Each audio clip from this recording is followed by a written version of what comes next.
Hey everyone, if you're a fan of kombucha, or even just curious about making it at home, you've probably heard some horror stories about bottles exploding. Sounds scary, right?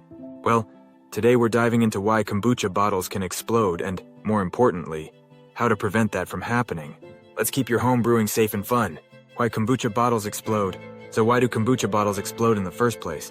It all comes down to carbonation. Kombucha is a fermented tea, and during fermentation, the yeast converts sugars into alcohol and carbon dioxide. That carbon dioxide builds up pressure inside the sealed bottle. If the pressure becomes too high, boom, the bottle can explode. This is especially a risk during the second fermentation, where you might add extra sugar or fruit to increase carbonation. If you're not careful, the pressure can get out of control. Dangers of kombucha bottles exploding. Exploding bottles aren't just messy, they're dangerous. The glass can shatter with a lot of force, sending sharp shards flying everywhere. This can cause serious injury to you, your family, or even your pets. And if a bottle explodes in your fridge, it can damage other items and leave you with a sticky, dangerous mess to clean up. Choosing the right bottles.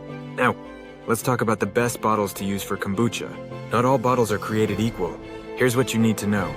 First, avoid using regular glass bottles like those used for juice or soda. They're not designed to handle the pressure from carbonation and are more likely to explode. Instead, go for swing-top bottles with a rubber gasket. These are designed to hold in the pressure and are less likely to explode. Plus, the rubber gasket provides a good seal while allowing some pressure to escape if it gets too high.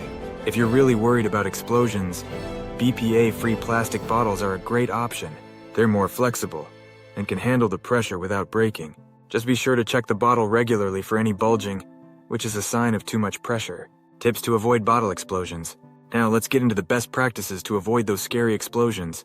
First, don't overfill your bottles. Leave about an inch of headspace at the top to give the kombucha some room to breathe. Second, don't add too much sugar or fruit during the second fermentation. A little goes a long way. Remember, the more sugar you add, the more carbon dioxide will be produced. Third, always burp your bottles during the second fermentation. This means opening the bottle daily to release some of the built-up gas. But be careful. Do it slowly to avoid a fizzy mess. Finally, store your kombucha in a cool, dark place. Warm temperatures can speed up fermentation and increase pressure. Keeping it cool will help regulate that. Have you wondered if can we make cocktails using kombucha? Well, don't miss our next video where we show you how to make very tasty cocktails using kombucha. And there you have it. With the right bottles and a few simple precautions, you can safely enjoy your homemade kombucha without worrying about any explosions. Remember, kombucha brewing should be fun and safe. If you found this video helpful, give us a thumbs up, and don't forget to subscribe for more tips on brewing, fermenting, and enjoying delicious homemade drinks. Thanks for watching, and happy brewing!